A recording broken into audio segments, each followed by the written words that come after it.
గురుగారు ఈ వీడియో చాలా మందికి ఉపయోగపడొచ్చు. చివరి వరకు చూడండి. క్యాన్సర్ పేషెంట్లు చివరి స్టేజ్ దాటిపోయిన తర్వాత అంటే ఇంకా చనిపోతారు అన్న సిచ్యువేషన్ కి వచ్చే ముందు వాళ్ళకి విపరీతమైన బాధ, ఆందోళన, ట్రీట్మెంట్ కూడా చాలా అవసరం. చివరి స్టేజ్ దాటిపోయిన తర్వాత కూడా హాస్పిటల్లో ట్రీట్మెంట్ చేయించాలంటే చాలా ఖర్చు అయిపోద్ది.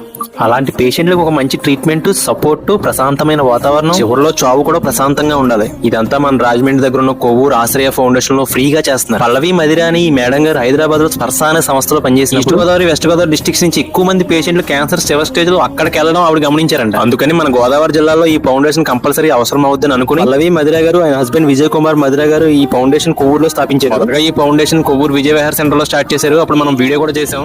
అక్కడ ఏరియా కొంచెం ఇరుగ్గా ఉండడంతో ప్రస్తుతం కొవ్వూరు నందమూరు రోడ్ లో కొత్తగా కన్స్ట్రక్షన్ చేసి మొత్తం ఇక్కడికి షిఫ్ట్ చేశారు. ఫౌండేషన్ పూర్తిగా దాతల ఆర్థిక సహాయంతోనే నడుపుతున్నారు. ఇక్కడ పేషెంట్లకి ట్రీట్మెంట్, కౌన్సిలింగ్ 24/7 అన్ని సదుపాయాలు ఎలాంటి లోటు లేకుండా దగ్గరుండి చూసుకుంటారు. క్యాన్సర్ చివరి స్టేజ్ పేషెంట్లకి అన్ని సదుపాయాలు పూర్తి ఉచితం. మిగిలిన పేషెంట్లు అంటే పక్షవాతం, హార్ట్ పేషెంట్స్, బ్రెయిన్ ఇంజురీ అయిన పేషెంట్లు, ఇంకా ఎవరైనా సరే చివరి స్టేజ్ లో ఉన్నప్పుడు ఇంట్లో ఎవరో చూసుకోలేని సిచ్యువేషన్ వచ్చినప్పుడు వీళ్ళు చూస్తారు. అలాంటి వాళ్ళకి మాత్రం మినిమం కొంత ఫీజు ఉంటుంది. మీకు తెలిసిన క్యాన్సర్ చివరి స్టేజ్ పేషెంట్లు ఎవరైనా ఇబ్బంది పడుతూ ఉంటే ట్రీట్మెంట్, కేరింగ్ పూర్తి ఉచితం కాబట్టి స్క్రీన్ మీద ఉన్న నెంబర్ కాల్ చేసి మీరు ఇక్కడ జాయిన్ చేయొచ్చు. అలాగే వేరే వ్యాధులతో బాధపడేవారు, చివరి స్టేజ్ లో ఉన్న వాళ్ళు కూడా వీళ్ళు కేర్ చేస్తారు మినిమం ఫీజు. అలాంటి వారు ఎవరైనా స్క్రీన్ మీద నెంబర్ ఫోన్ చేసి ఇక్కడ అడ్మిట్ చేయించవచ్చు. గురుగారు ఈ వీడియో చాలా మందికి ఉపయోగపడచ్చు కాబట్టి లైక్ చేసి షేర్ చేస్తే మరింత మందికి వెళ్తుంది. ఇక ఉంటాను గురువు గారు.